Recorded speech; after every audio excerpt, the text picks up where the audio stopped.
pay before you accept the coffee, right? In some cases, yeah. Yes, I understand that. If there is no trust and you're new and you're just starting, like it's quite difficult. Very, very, and you're not gonna be on top of the list to get the best spot coffee there. So really supply chain management and relationship is super crucial now, like more than ever before. This episode is proudly brought to you by Mapper Forward's workshop. It's time to become a coffee consultant. Learn how to diversify your revenue streams and create freedom from your day job while saying goodbye to that alarm clock forever by becoming a consultant within the coffee industry or directly to consumers who have shifted towards home brewing and home roasting. Protect your income from challenging times in the coffee value chain by taking this course today. Go to mapperforward.coffee/workshops or click the link in the show notes for details. Welcome to the Daily Coffee Pro by Mapper Forward, friends. I'm your host, Lee Safar, and this is episode 4 of a 5-part series where we are talking about the Australian coffee scene right now. And joining me is Nawar Adra. Nawar, we've talked about cafes, we've talked about roasteries, we've talked about B2C and B2B selling.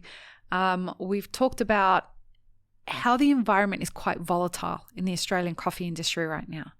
What role is green coffee playing for roasters right now, given the volatility of pricing and the volatility of supply? What role is that playing in the whole puzzle? I think it's just it's adding a lot more anxiety than ever before. Okay. I think I think you really need to be a great planner. Like right now, it's not about, calling whoever you want to buy whatever coffee.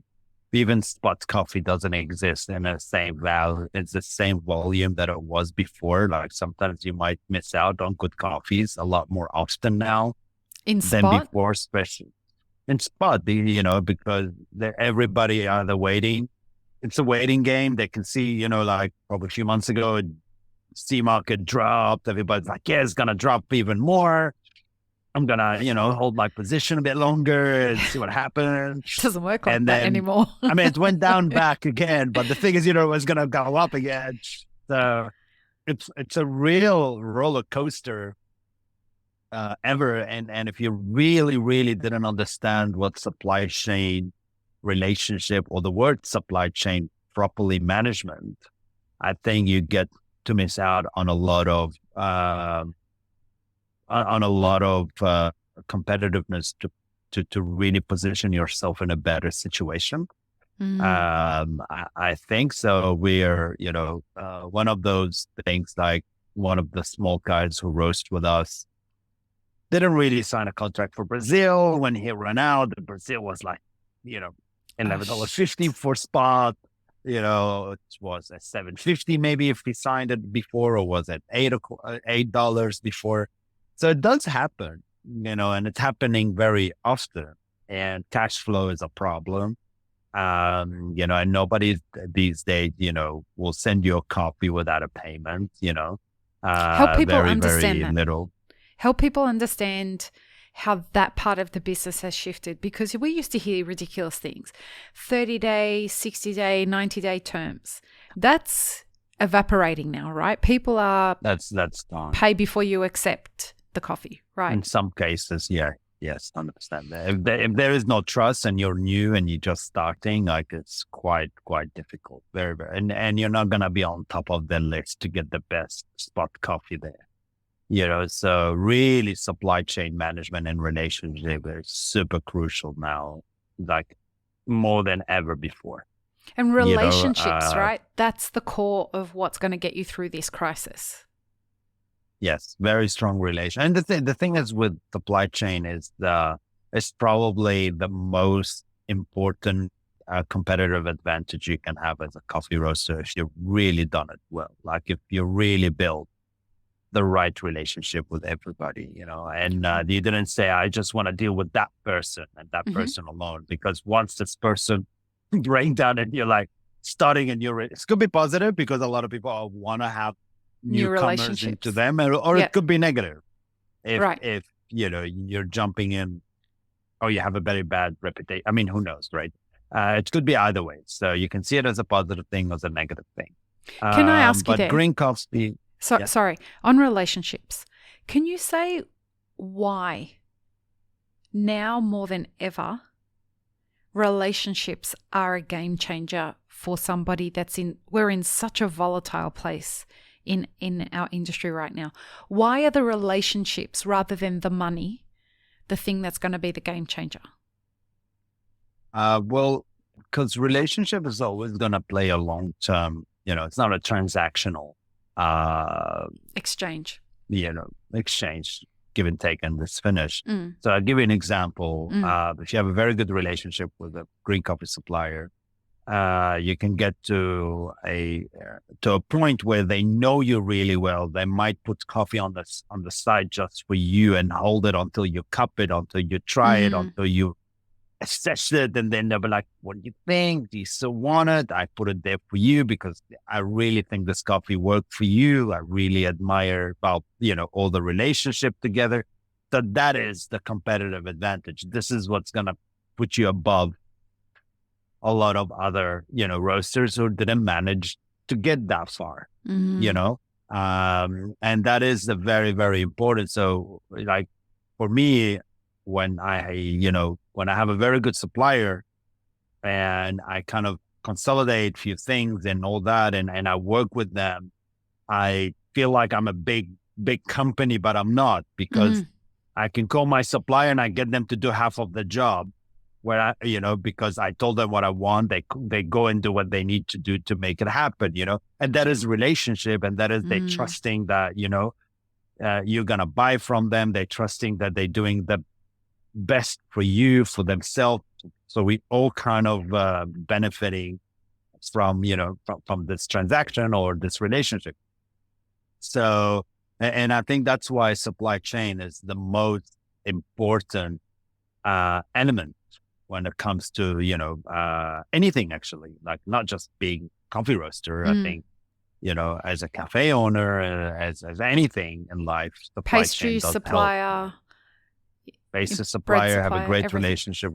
But everything, you really need to have the best. And it's not about price. The thing is, pricing is not the issue. Is having a great relationship is what really matters, because you can learn a lot from them. They can help you in many ways, like I've got our packaging supplier, for example. I can buy anything from China. I just put on their container and they just bring it in for like $100. Right.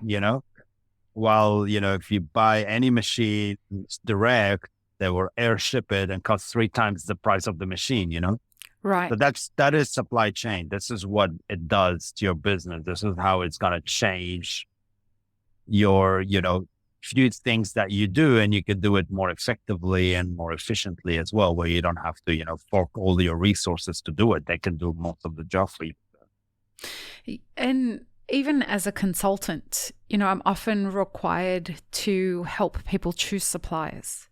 And I'm always asked by producers, Lee, if there's any people who are looking for these specific kinds of coffees, if you have any clients that are, people who we should start building relationships with, this is where it makes, it ends up benefiting you when you have treated people well. You end up being somebody that other people want to do business with. People speak really well. Your relationships, the quality of your relationships and the values that you move in business with end up reaping rewards more than you may have thought was possible. So people want to prefer to help you grow your business than ever before. Correct. They really wish you well. And they want it to be in other market. Like some people will offer you, hey, I can help you in another market if you want to go in. You're the perfect example of that. China, you and China is a really perfect example of how people want to conspire to your success, or even having you here in Dubai. There are a lot of people who now know Stitch Coffee and want Stitch Coffee. And there are a lot of suppliers here that are like, when is Stitch Coffee here? Coming here? How can we help them grow in this market? It's really wonderful to be able to see that. Yeah, exactly. So I think supply chain is very, very crucial today. to understand really well. When it comes to the pricing of coffee at the moment, this is a really touchy subject, depending on who you speak to. It's a touchy subject for everybody, but the reason it differs is because some people are saying we can't afford to pay more for coffee, even if we want to pay more for coffee. And producers are saying, if you don't pay more for coffee, we're not going to be able to plant coffee next year or the year after that. There's this tension in the supply chain about this. And right in the middle is the trader. And people are starting to say, well, if we need to reduce the cost of getting this coffee to the person who's going to roast it, we may need to remove the middleman. And what I'm seeing a lot more of is producers saying, I want to build direct relationships with roasters. And then I'm going to get a logistics company to help me make that happen. And perhaps I can work with my roaster through building relationships to make it worth our while. So in the beginning, we can share the risk of that somehow and develop the logistics together, and then figure out how we make it easier for each of us if we're able to make this work long term. But that's an investment, right? 100%, of course. Go ahead. No, you finished your sentence.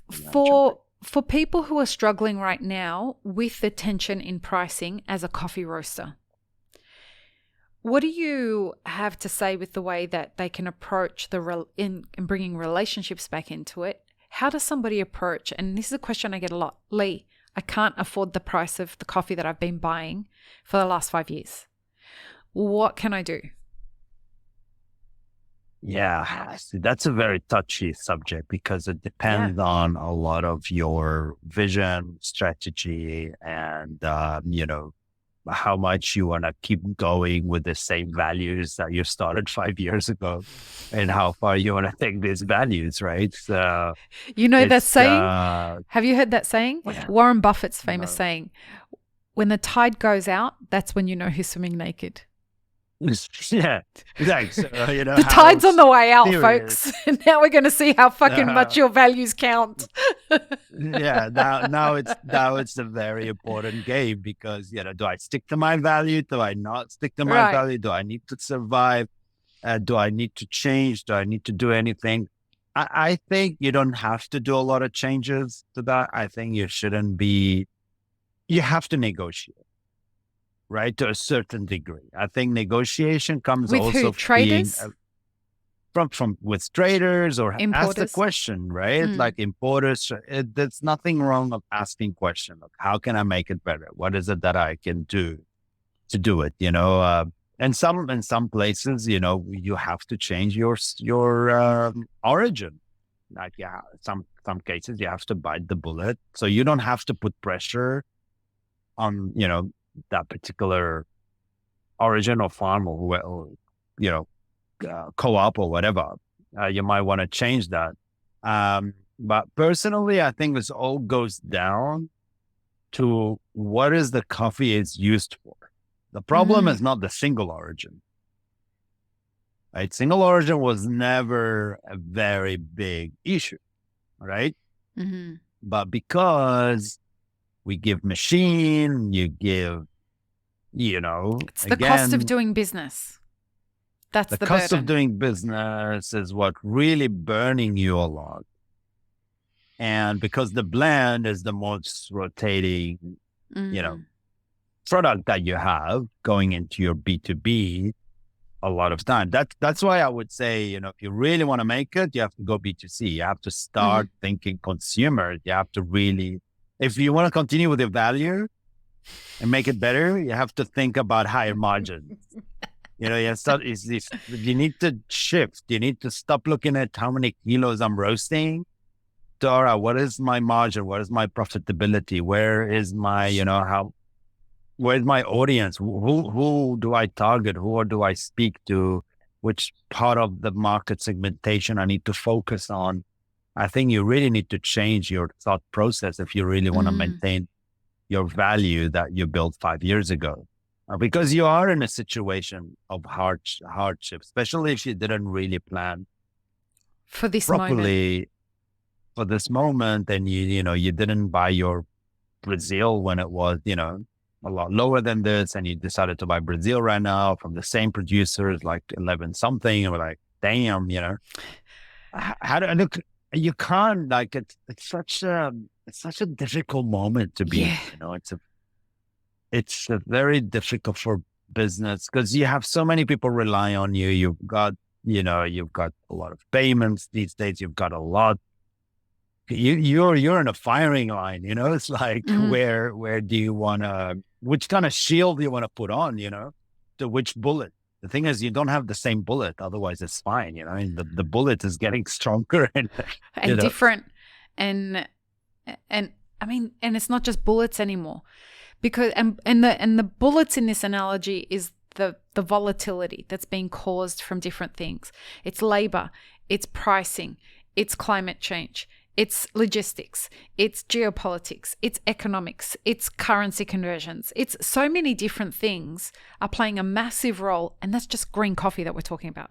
That's it. That's just green coffee from one origin, right? And now you've got 3 or 4 different origins that you're offering.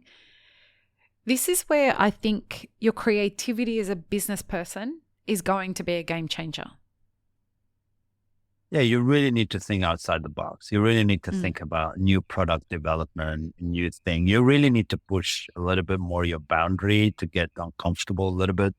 But, there's something good as well on the good side of it. We can talk about it in the next episode. But, it's about what you need to do to continue the legacy that you really, really want to build.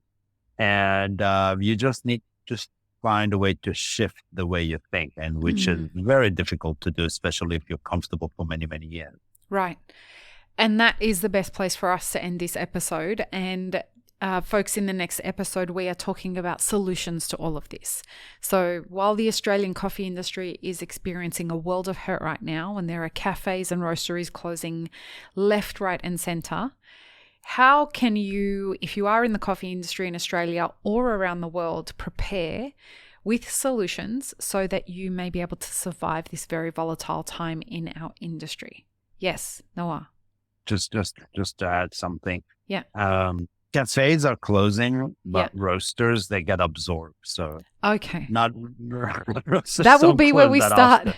That will be where we start the next episode. Peace, love, and peanut butter, folks. Have an amazing rest of your day.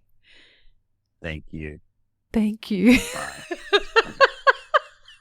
I really hope you enjoyed this episode, friends. Please don't forget to show us some love by subscribing, liking, commenting, and most of all, sharing this podcast with your friends. Check the show notes for links, including our sponsors and our Patreon, and stay tuned for more great conversations on the Daily Coffee Pro by Map It Forward.